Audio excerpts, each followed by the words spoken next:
Waduh, takut tinggal di Indonesia, warga Australia nekat sewa kapal laut untuk pulang ke negaranya. Bagi warga negara asing, saat ini tinggal di Indonesia seperti cukup menakutkan.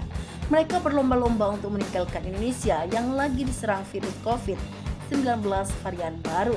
Untuk kembali ke negaranya, setiap warga negara Australia, mereka nekat menyewa kapal laut untuk kembali ke negaranya.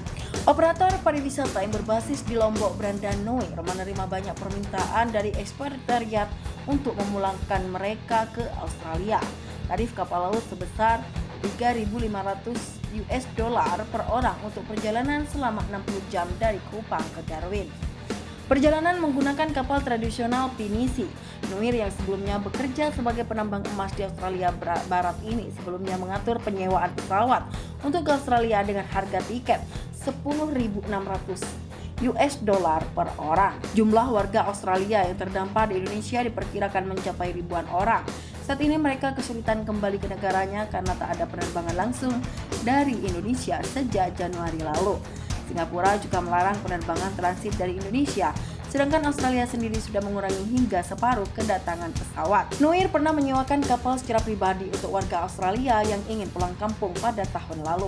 Namun saat itu sulit mendapatkan izin dari pemerintah Indonesia.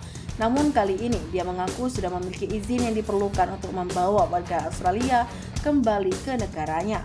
Kami hanya menunggu untuk melihat apakah Darwin akan memberikan izin untuk datang dan pergi. Itu satu-satunya yang menahan kami, katanya. Berdasarkan informasi yang didapat, semua kedatangan harus menjalani karantina di Darwin. Hanya saja tidak disebutkan berapa lama sebelum kapal diizinkan berangkat lagi, ujarnya. Seorang juru bicara pasukan perbatasan Australia mengatakan warga negara atau penduduk Australia yang tiba dengan perahu kecil harus memberikan pemberitahuan setidaknya 48 jam untuk perjalanan yang memakan waktu hingga 72 jam. Mereka juga harus mematuhi aturan biosecurity. Sedangkan awak kapal yang bukan warga negara Australia harus memiliki visa atau pengecualian perjalanan yang sesuai. Di luar itu, batas kedatangan, ketersediaan karantina, dan proses kesehatan saat kedatangan adalah masalah negara, bagian, atau teritori yang relevan, katanya. Di antara calon penumpang adalah Matthew Connelly. Ia ditugaskan oleh perusahaannya di Australia pada proyek MotoGP di Lombok.